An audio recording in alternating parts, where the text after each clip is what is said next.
Kenya and almost every African country was birthed by the ending of empire. Our borders were not of our own drawing. They were drawn in the distant colonial metropoles of London, Paris, and Lisbon, with no regard for the ancient nations that they cleaved apart. Today, across the border of every single African country live our countrymen with whom we share deep historical, cultural, and linguistic bonds. At independence, had we chosen to pursue states on the basis of ethnic, racial, or religious homogeneity, we would still be waging bloody wars these many decades later. Instead, we agreed that we would settle for the borders that we inherited, but we would still pursue continental political, economic, and legal integration.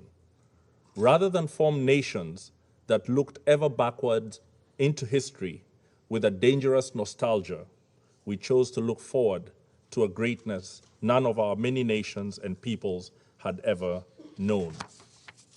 We chose to follow the rules of the Organization of African Unity and the United Nations Charter, not because our borders satisfied us, but because we wanted something greater, forged in peace.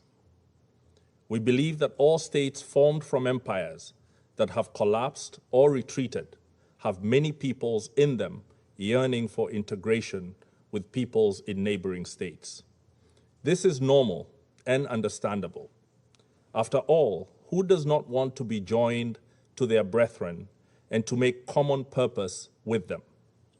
However, Kenya rejects such a yearning from being pursued by force. We must complete our recovery from the embers of dead empires in a way that does not plunge us back into new forms of domination and oppression. We rejected irredentism and expansionism on any basis, including racial, ethnic, religious, or cultural factors. We reject it again today.